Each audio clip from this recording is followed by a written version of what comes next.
Olá, concurseiro! Espero que você esteja muito bem. Para melhor compreensão do conteúdo, iremos dividir o tema em 3 blocos.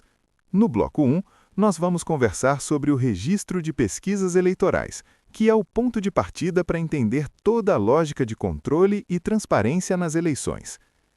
Quando você assiste a um telejornal e aparece aquela informação dizendo que determinado candidato está na frente, você já parou para pensar de onde saiu aquele número? Quem contratou a pesquisa? Quantas pessoas foram entrevistadas? Em quais bairros? Em quais dias? Pois é exatamente aí que entra o registro obrigatório perante o Tribunal Superior Eleitoral.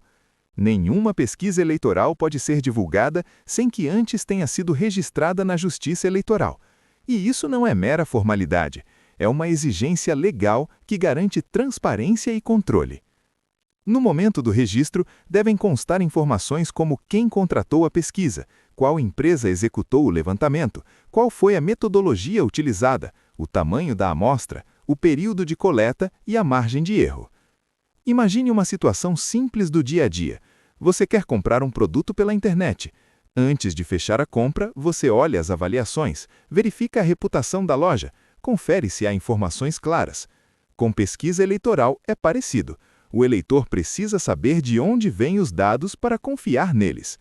O registro funciona como uma etiqueta de transparência. Ele permite que partidos, candidatos, Ministério Público e qualquer interessado fiscalizem se aquela pesquisa segue critérios técnicos adequados. Outro ponto importante é o prazo. O registro deve ser feito antes da divulgação dos resultados. Se alguém divulga sem registrar, comete irregularidade e pode sofrer sanções. Perceba que aqui não estamos falando apenas de estatística, estamos falando de influência no voto.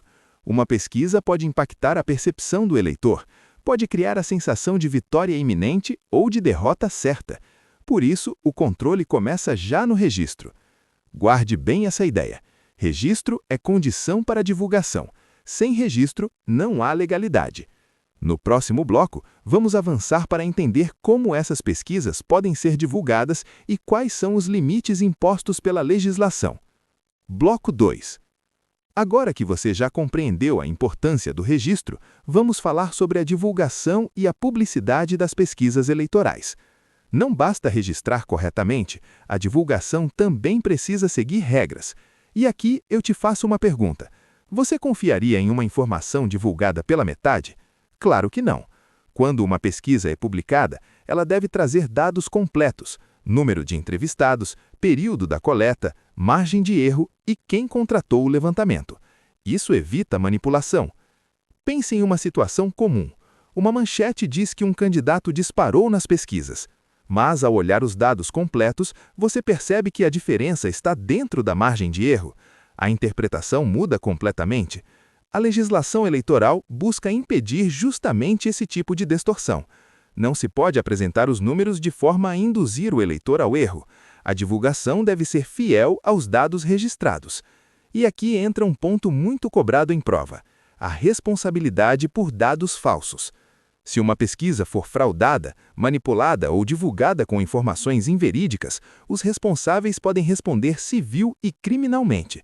Não é apenas uma multa simples. Pode haver investigação, processo e condenação. Imagine que uma empresa divulgue números inventados para favorecer determinado candidato. Isso atinge diretamente a lisura do pleito. A consequência jurídica pode ser severa. Além disso, quem reproduz a informação irregular também pode ser responsabilizado, dependendo do caso concreto. Por isso, veículos de comunicação precisam ter cuidado redobrado. Perceba como tudo se conecta. Registro garante transparência. Divulgação correta garante informação completa. Responsabilização garante seriedade. E agora chegamos ao último bloco, no qual vamos entender como funciona o controle e a fiscalização dessas pesquisas pela Justiça Eleitoral. Bloco 3. Chegamos ao momento de compreender o papel da fiscalização. A Justiça Eleitoral acompanha de perto as pesquisas registradas.